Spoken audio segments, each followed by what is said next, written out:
This is Jim Bish with the Americans in Wartime Museum. Today's date is January 21st, 2020, and I'm conducting an interview with Jim Hamilton in Sun City West, Arizona.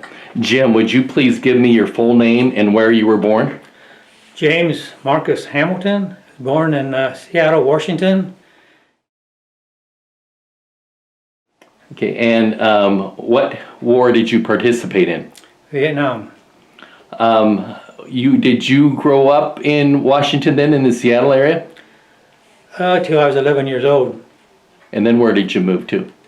Moved to Eagle River, Alaska. Was that a big change? Real big. I would assume you were in Seattle? Yes. Or growing up? I'm assuming you went from seeing a lot of people to much more remote area. Very remote, yes. What did your parents do? How come they moved up there? Oh, I was with a single mom, and she got transferred from her job. She worked for the military bases, and she got transferred from Fort Lawton up to Fort Richardson in Seattle. Mm-hmm. So did you move there with brothers or sisters? Just me and her. Okay. So you completed school then in Alaska, your schooling? Yes. What year did you graduate? 1963. And what were your plans and what did you do after you graduated from high school? Well, while I was going to high school, I was stocking shelves at Safeway grocery store at nights. Mm-hmm. And so I done that, and then the draft, after I got out of school, the draft was after me, so I decided I'd enlist in the Navy. Okay. When was that you enlisted? It was October 13th, 1960, or October 19th, 1965. So, yeah, in early 1965, as we took an active role in Vietnam, we sent a lot of personnel started heading into Vietnam, and that's when the draft board started getting wound up, huh? Right. Just about all my friends all wound up Yeah. going in the service. Yeah. Did you have to go to Anchorage to enlist, or where did you enlist at? Anchorage. Anchorage. And when did you enlist? I know this is the day you went in, right? Did you 3 or 4 months ahead of time? No. Remember the process? It was. I'm trying to think. I enlisted probably about a month beforehand, 6 weeks to a month beforehand, and I'm not really sure exactly when, but yeah. You were able to enlist in the Navy then? They didn't have open enlistment where they told you where you were going to end up? No, I would enlist, and then they was guaranteeing me a field, and I wanted aviation, so they guaranteed me aviation. Okay. And so you went in October of 1965. Where did they send you for basics at? San Diego, California. And was there anything in basics that surprised you or you remember or disliked or liked? Well, we had a chief petty officer that was our commander there, and he was a pretty mean guy. He was. If someone didn't fold their blankets on their bunk right, we had to march with our bunk beds. That's not fun. And then we used to have to carry a M1 rifle that the barrel was plugged up in, of course. Uh-huh. And you'd have to, if you weren't marching right or something like that, you had to do the duck walk while you're marching. And they was pretty tough on us. And they was rushing us through because the Vietnam War was getting so hot. So we was only there for 6 weeks. Uh-huh. Is there anything physically, was it challenging at all? Not from us people from Alaska, because I guess we've got maybe more exercise stuff because, as hunting and all that, and how Alaska is, but a lot of people from the cities were really having a hard time in it. Yeah, I noticed. I'm sure. So you were there about 6 weeks. Yeah. So sometime late November, you were done with basic training. Pretty much. And then where did they send you? Sent me to Memphis, Tennessee to go through aviation training, aviation school. Were there any that you went through basics with that headed to Memphis with you, or was it completely? Yeah, when I joined the Navy, I joined under the buddy program, and so he went to boot camp with me and then went to basic training there in Memphis, Tennessee. Who was your buddy? His name is Robert Todd. Mm-hmm. Was he from the same hometown as you? Yes. And then another friend he went to boot camp in the Great Lakes area. You know, he wound up in Memphis, Tennessee. So there's 3 of us from Alaska there in Memphis, Tennessee. Yeah, those are the 2 main naval basics were in Great Lakes, Illinois, and then down in Right. San Diego. Right. So that's good you were able to get. When you went to Memphis, then how long were you in Memphis for that training? I want to say approximately 3 to 4 months. And what part of aviation were you training for? What were they training you for? They just trained me to basically take care of the logbooks on the aircraft. And this was for an aircraft carrier that you were. Well, for a squadron. Okay. I've been on squadron VA 196. And I'm assuming you had to learn all kinds of different things concerning aircraft and naval ships that carried aircraft. Quite a bit. Along with the role of logging of the Yeah, well, logbook. not so much learning about the aircraft carrier, mainly the airplanes. You got all kinds of stuff that is replaced at certain times, or like let's say arrested landings. You got to replace the arresting hook after so many arrested landings. I kept care of the books and all that kind of stuff. So this was like a maintenance log that you were doing.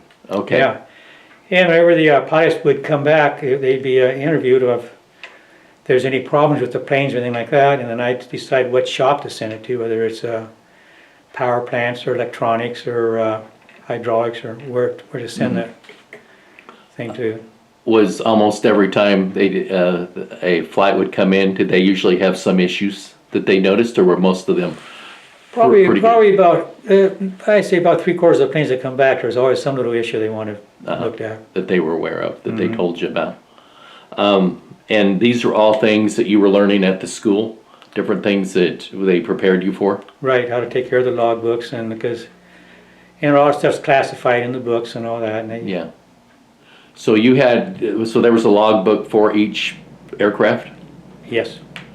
And did they train you on I'm assuming, a number of different aircraft then? No, just the A6 Intruder. A6 Intruder? That's the Okay. squadron I was in, was the A6 squadron.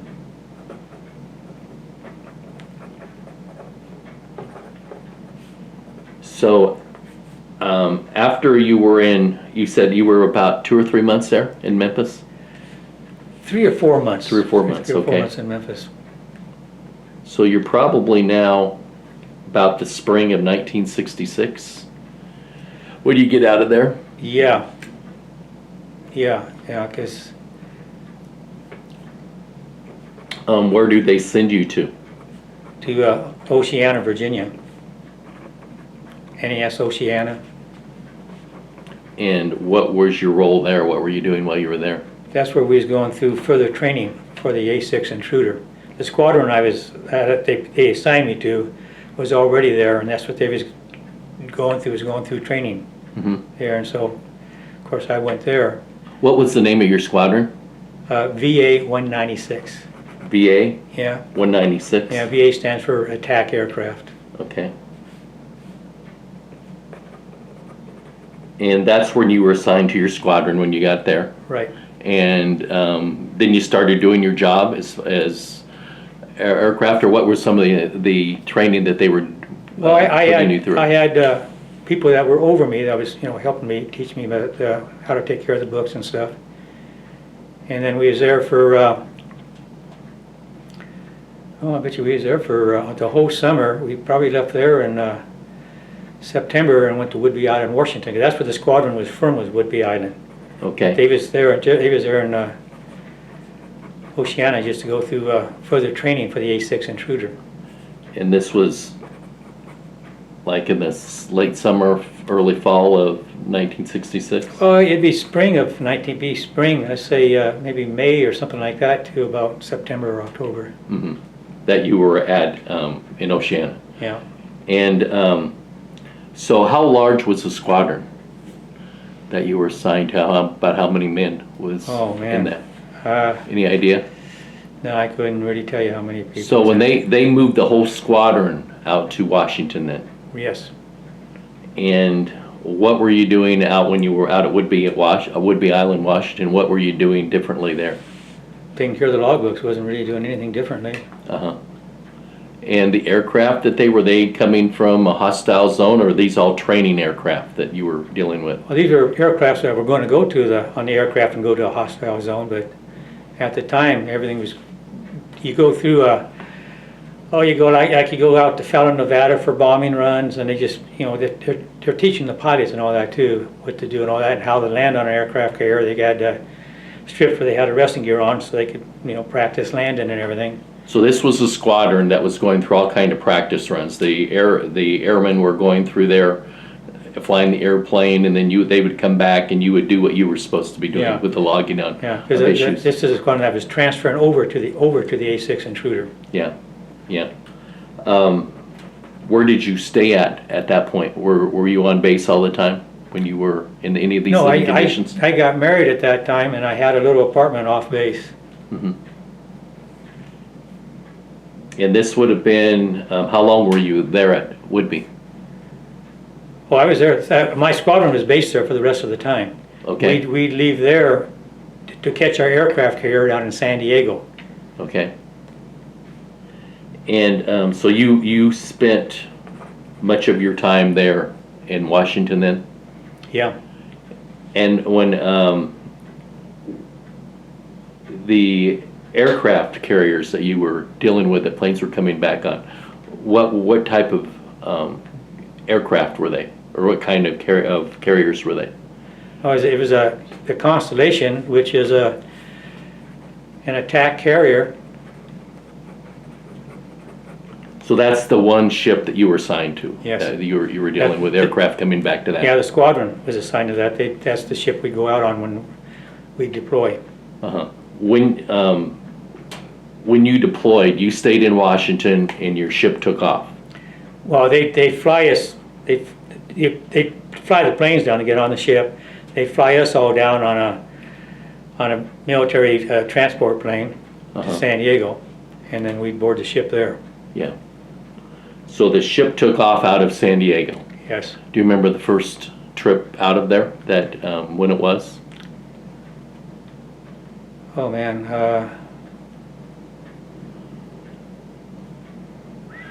Had to be 6, maybe early. It was real early '67 probably. Mm-hmm. And so your first time on ship, you're leaving out of San Diego on the USS Constellation. Right. Do you know where you're heading to? Or was that all kept pretty quiet? You just No. We all knew we was going out to the Tonkin Gulf to float around there off the coast of Vietnam. Uh-huh. How long did it take you? Did you go through Hawaii then to get out there, or do you remember the trip out? You always stop in Hawaii and you go through your ORI, they call it, Operational Readiness Inspection. And there they'd, I guess if you failed, you didn't go, but nobody ever fails. Mm-hmm. And from there, after you went through an inspection, they headed you out towards the waters of Vietnam. Right. How long did it take you to get from San Diego to Tonkin Gulf? Any idea? I couldn't really tell you. Heck, we probably stopped in the Philippines on the way over, and usually we stopped in there, and maybe Japan even. Mm-hmm. But yeah, so I'm not sure how long it took. It was. What was it like to be on a ship that long? Oh, I know, it was fun to get into port, but yeah, it didn't bother me at all. Did it bother some people? Some people got seasick when it got rough out there and all that, but I've never been susceptible to getting seasick. Yeah. Did you face many storms going out there, or rough waters, or was it mostly pretty good seas? Going out there, I don't think we did, but coming back one time we hit we was skirting a typhoon. That was pretty rough. Mm-hmm. A lot of sick people on board the ship that time. Yeah, I'm sure we'll talk about that a little bit later. So you were on the USS Constellation. Mm-hmm. Now you're in the Tonkin Gulf. This is probably sometime late spring, early summer, '67? Yeah, something like that. I'm not really sure. It's. Mm-hmm. So how long were you in the Tonkin Gulf? We'd pull into the Philippines and all that, but the duty was, I think it was 8 months. And that was mostly in Tonkin Gulf waters Yeah. before you'd go back to the Philippines or something like that? Well, we'd be out there maybe for, I don't know, a few months, then we pull in the Philippines for our R&R. So what type of missions, do you know what the aircraft were doing? When They they were was, they was flying into Vietnam, dropping bombs. all over? Yeah, I mean, Yeah. yeah, they was sorties going out every day. Yeah. Whatever their missions were, I'm sure it changed over the time period. Right. And so your job, your job really got started when the planes came back in? As far as after every sortie mission? Yeah, and then I got, you stay in touch with the different maintenance shops to see how things are going and all that, and so when a plane is ready to go again. And I just was wound up being in charge of the logbooks. Yeah. How many planes were you in charge of? Were you 15. 15?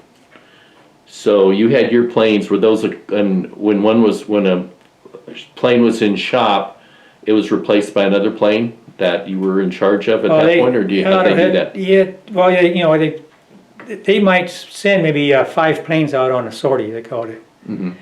Or the next day they might send 3 out, or say after that, it would just depend. What the missions were. Yeah, what the missions were and all that. But you were, and so were there other people doing log maintenance like you were on board? In the different squadrons, but the squadron I was in, I was a petty officer in charge, and I had a couple people under me. I was taking care of the logbooks. And that was VA 196. Yeah. That were doing that. So you're in 1967. Of course, the war's really heating up in 1967. Really getting aggressive. You're in and out of the Tonkin Gulf. About how many were any aircraft hit with enemy fire? Oh, quite a few. Quite a few. Yeah.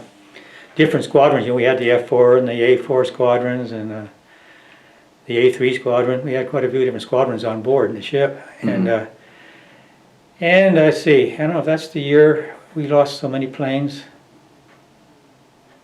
But we lost, we had a 5-plane launch and only 1 made it back one time. It was either that year or maybe the next year. Yeah. So there was a lot of damage being done when they returned. Oh yeah, these planes were coming back, and a lot of them be riddled full of holes, and pilots, they were, when they come back, they were pretty scared. Yeah. A lot of them were. They'd seen a lot of action. Yeah, yeah. How many maintenance shops did you have the recent planes to? Damage, were there a few, or were some just so heavily damaged they couldn't handle them? Some would get so heavily damaged that they'd mothball them more or less and just use them for parts for other planes. Okay. And you made that decision? No, I didn't make the decision. That was above me. I was. But would you give the damage reports, things like that, on your log, or how did you operate on the status of different planes? The pilot would fill out I think he called it a map or something. I guess the form anyway. He'd fill out what gripes he had about the planes. Then I'd take that and look at what shop should look at it, and I'd submit that to the shop. And then they'd fill it out when they completed whatever work what does to fix it and send it back up to me. And I just keep it all recorded in logbooks and keep files on it all and everything. Yeah, and every aircraft had its own logbook. Yes. So you have a history of everything with that aircraft that's going on. Right. Where were there different maintenance shops that you sent the planes? Yeah, you had your power plants. You had your electrical ones, your electronic technicians. Let's see, you had your ordnance. And I had quite a few different shops just to take care of things. Yeah. Did you see any problems landing the aircraft from some of the damage that had taken place? Did you see anything where aircraft have a hard time getting back home? Not from our squadron after they landed. We had a few that landed in the water. I mean, but we had one. It was a different squadron. They had the I'm not sure what kind of plane it was now. But he came in and he was waved off. His hook caught the arresting gear and he was waved off and he gave it full power. And he already hooked up, so he come back down and slammed the nose gear right up through the cockpit. Coming back, we had a few planes that had a code cat shot. I mean, the cat shot didn't work very good, and they dribbled off the front of the ship, and as soon as they hit the water, they turned into a ball of fire. But that wasn't our squadron. That was others. That was the F4s that happened to. Yeah. So how many squadrons did you have take off the Constellation? You know, I couldn't tell you that right now. Quite a few, more than 4 or 5, around there. I'd say maybe about 6. Really? Yeah. And you just dealt with the intruder, the A6 intruder, Right. well, part of your squadron. Yeah, the one squadron was all. That way you knew that aircraft and you didn't have to worry about the others that were coming in and out. No. Makes sense. So were there any casualties that turned into fatalities returning on your aircraft that you know about? Oh, we had one plane that come in and he ran out of gas before he could get back to the carrier, and they had the bill out, land in the water, and we had, let's see, I'm not sure what year this was. That's when we lost the 4 planes in a 5-plane launch, but they was bombing a bridge that was south of Hanoi, dropping bombs on that because they wouldn't allow them to fly over Hanoi and drop bombs because they didn't want to hurt Hanoi. And they didn't have an escort of fighter planes, and some F4s or some MiG planes jumped them. So they're flying real low and all that, kind of losing because they were a slower plane than the F4. And then when the one pilot made it back, he didn't know what happened to the rest of them for sure, but they called in for a Victor because they was lost, you know, doing all their zigzagging around and all that, and they got a bad Victor into China, in the Red China, and that's the last thing we knew about them, is that they was in the Red China. When I filled out the log books, I said the planes were last heard of heading for Red China. And then when I was home after I was out of the service and all that, I seen them come back as POWs. So they did survive, and they were in a POW camp. They was in a POW camp in China. But most of the personnel did come back that you knew of. Yeah. Out of that. Yeah. In fact, our skipper was one that went to China. He come back. Wow. The skipper for the squadron. Yeah. So how long were you out there? During your first out there with your first run into the Tonkin Gulf with the Constellation? Oh, it was 8 months out there. I think the first cruise, because the second cruise I was out there for 9 months, and I'm not sure which one was which really right now. So you were out there and you came back sometime in '68 then, sounds like. Yeah, probably, yeah. And you came back through the same thing. You came back through the Philippines, back through Hawaii, and back to San Diego. Yep. And then we fly back to Whidbey Island, Washington. And when you were at Whidbey Island, were they doing repair work or anything with the Constellation? I'm assuming that they were while it was docked there in San Diego. Yeah, something I didn't know nothing about though. How long were you back up in Whidbey? Oh, wasn't very long. Probably about 3 or 4 months. And during that time, they'd be training the pilots and all that. Like I said, we'd go down to Fallon, Nevada for bombing runs. So we'd go down there for that. We'd go out on a carrier for carrier qualification. So we'd go out on that. So actually spending a whole lot of time at Whidbey then. We was doing a lot of other stuff. A lot of different small training missions. Right. Were personnel with your squadron, was it changing a lot during that time period? Did you have a lot of guys that were leaving and new guys coming in? We had a few, but not a lot. They pretty much, you kept most of your guys together. Right. How about yourself? Were you when were you scheduled to get out? And I was scheduled to get out in October 1969. So I was, so you were going to be there for a little while yet. Yeah. So you were back up in Whidbey and doing different things, and 2 or 3 months you're up there. Then they send you back down to San Diego, and you get right back on the Constellation again. Yep. Pretty much all the other squadrons back with you. Yes. So all the different squadrons, and the same repeat trip, they send you back out to Hawaii and back to the Tonkin Gulf. That's right. For a second time. And Do you know about when that was, when you headed back out to sea? Oh, it had to be in, had to be the fall of '68. Fall of '68, okay.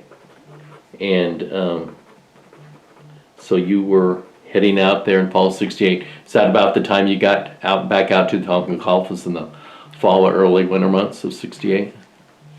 It'll be the pretty much the fall of '68 when we got back out there, and then we was there for 9 months. And anything different on that tour than on your first tour? It's very similar. Yeah, we was out launching planes and all that. We was out there for I say it was like 90 days straight. We was going to come in the Philippines for a bit of R&R. Mm-hmm. And when we headed into the Philippines, we was in there for 2 days, I think, and the Forrestal caught fire, which is the ship that John McCain was on. So we had to go back out and relieve it and take a lot of people on board. I interviewed a guy that was on the Forrestal when that caught on fire. Oh.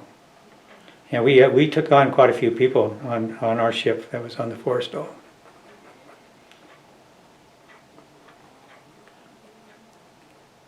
So I'm assuming John McCain was already off and getting medical attendance when your ship was bringing people onto it. Yeah. I mean, I never even actually Yeah. seen the Forrestal. Yeah. I just heard that we had to go back out and relieve it, so I cut our R&R short. Where was the Forrestal at? Do you remember where it was? In the Tonkin Gulf. It was in the Tonkin Gulf when it was. So you headed back out there, Right. back to your same routine then after that? Yeah, we spent another something like 80 days out there. Uh-huh.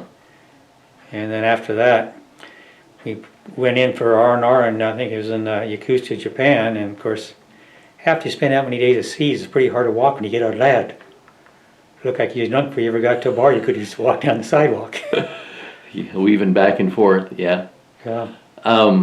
What was the typical week for you out in the Tonkin Gulf? Did they have a lot of sorties go out every day, or was it a day on and then a couple of days off? Or Every day there's every day? Find out. We used to work in 2 12-hour shifts, but mine usually ran over 12 hours. Yeah. And it was every day. And you were there still a couple people underneath you? Yeah. When you were on your squadron? Right. Well, I had one underneath me that I had right there. Then I had another guy that worked the next shift. Yeah. That was underneath me. But yeah, and it was we worked 12-hour shifts, and like I said, mine usually was longer than 12 hours. Yeah. Were you usually flipped back and forth day or night, or did it matter? What were you? No, I was always on days, and I had one person that was on nights. So you flipped back and forth. What was it like living conditions on board ship that long? Well, it's crowded. You're in bunks and everything.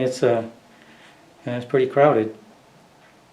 Food and everything like that? Yeah, Decent when you were there? Well, I never ate so much rice in my life. And we ate a lot of shrimp. I never had a net dragging behind the boat or what, but we always had a lot of shrimp and a lot of rice. They had done everything with rice. So they were catching some of the shrimp I don't near the know, boat? but we had a lot of shrimp. Yeah, you had a lot available. I mean, yeah, fresh shrimp. Yeah, and we had a supply ship would come aboard and send us groceries and stuff over, and that was happening all the time. Yeah, yeah.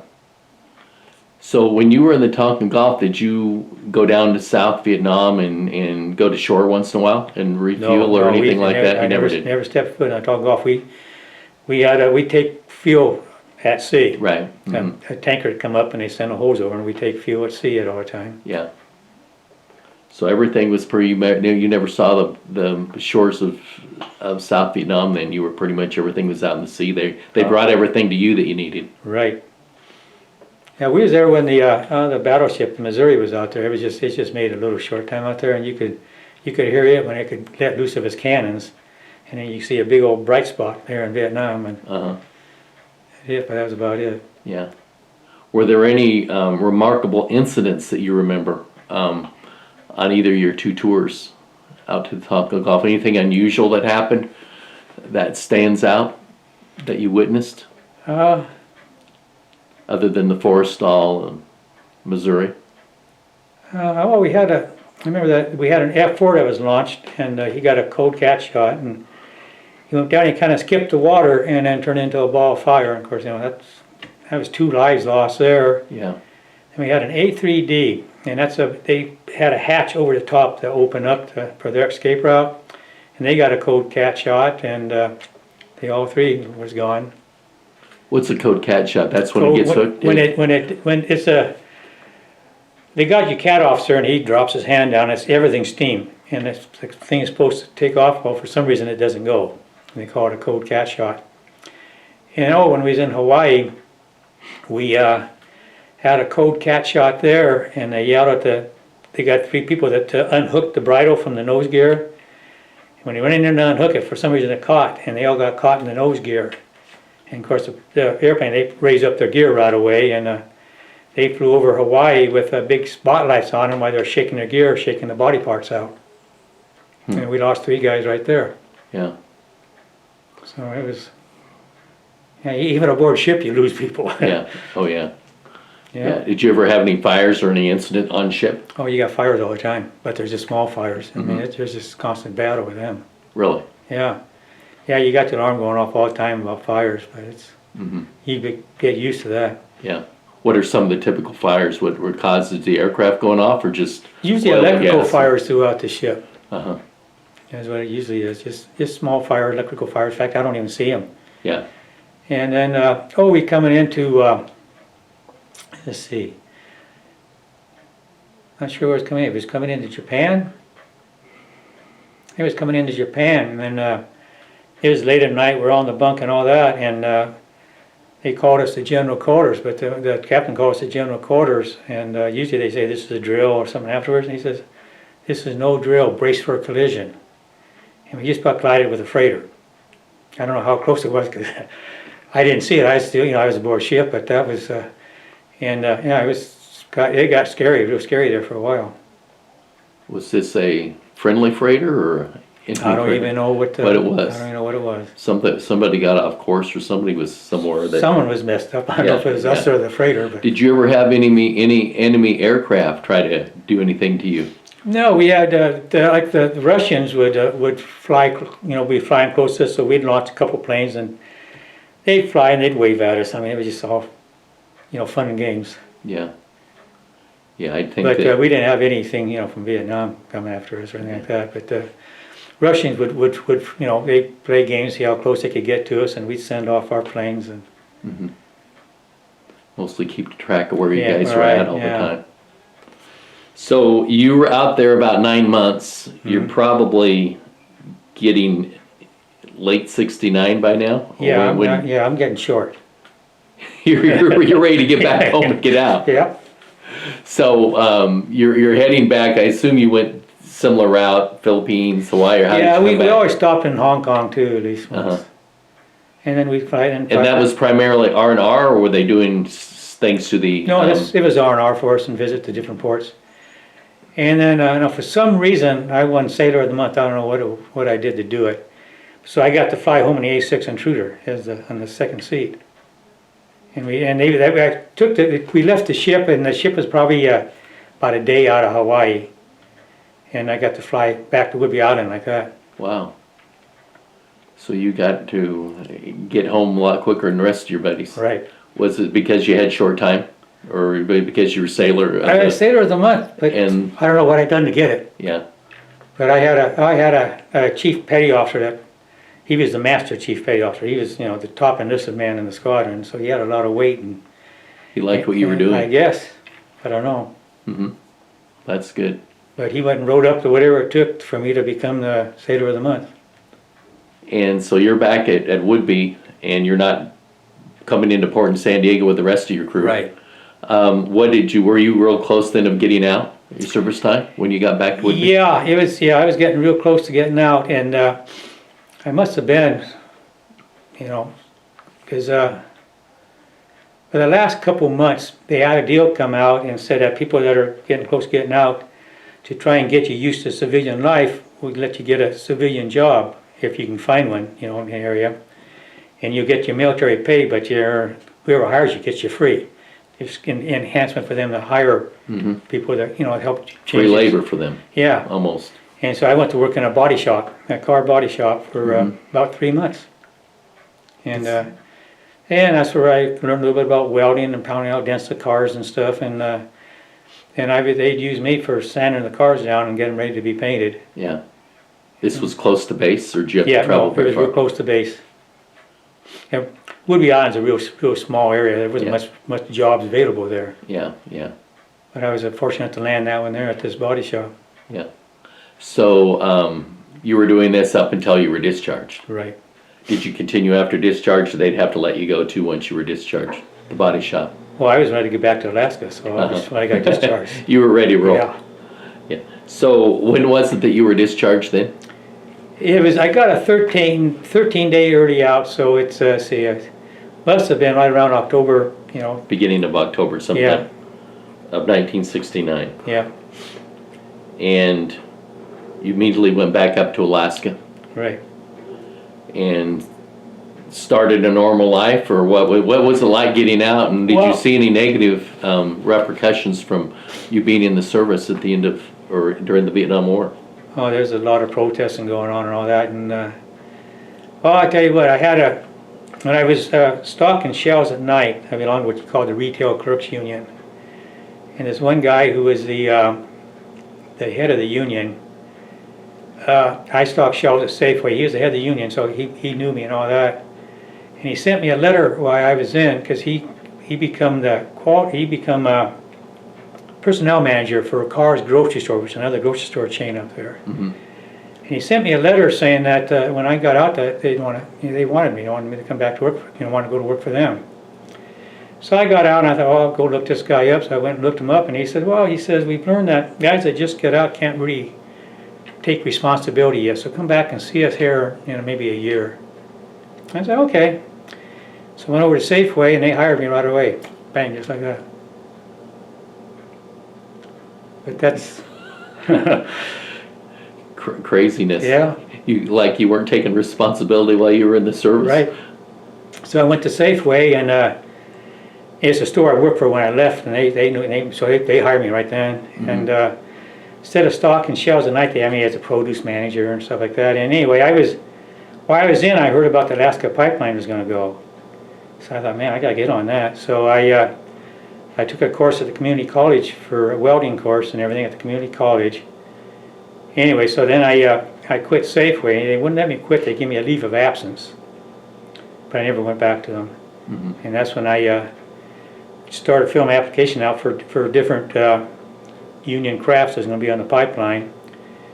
And I put an application in for the ironworkers and the electricians and the plumbers and pipe fitters and all that. And the ironworkers took me in, gave me a test, and made me an ironworker. I didn't know what an ironworker was. Yeah. And so that's how I become an ironworker. I've done it for 30 years. So that was your full-time career then, after you got Yeah. out of the military? Yeah. You did that from up until the early 2000s, around that time period? To 2000, I spent 30 years in it, so I went from, I guess about 2000 was when I got in. I mean, 1970 was when I got into ironworks, Right. and I worked iron up to 2000. Yeah. And decided it was time to retire. I stayed out all my fingers and toes. Yeah, exactly. Is there anything that your military service has done to help you throughout your working life, or more recently? Any benefits you've seen from your military service? The only benefit I can think of, I didn't think before in order to get their medical or their VA medical and all that, you had to be injured in the military or retired military, something like that. So anyway, you can get military discounts at different stores if you got a VA card. So I went and applied for that, and it took years to get that. Anyway, then out of the clear blue, all of a sudden I get my VA card showing that I'm a veteran.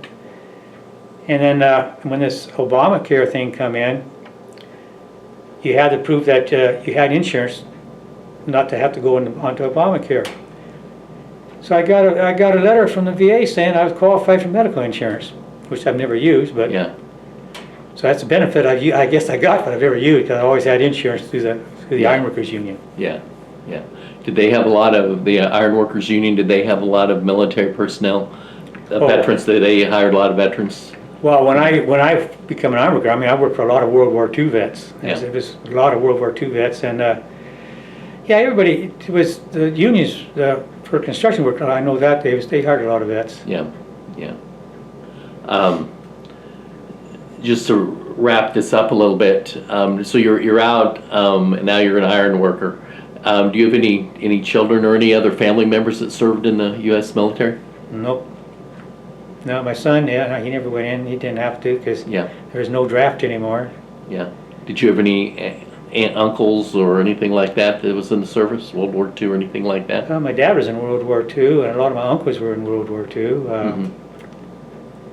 And yeah, I got quite a few relatives, Served before distant you. cousins and all that served before me. Yeah, And but then when you go to Alaska, you lose a lot of contact with your relatives that you had. A lot of them from Montana, a lot of Right. Washington, and all that, but I lost all contact with them. So I don't know how many of them really served in the military. yeah, yeah. While we wrap this up, is there anything that in your military service that is unique or anything that you can think of that you'd like people to know about? No, Were you proud of your military service, looking back on it? yes, I was proud.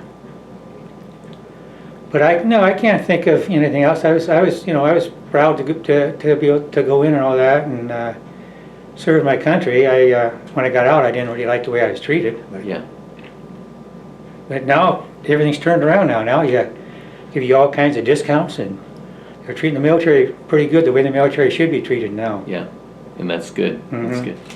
Well, thank you, Jim, for your service. Thank you Right. for the interview. Mm-hmm.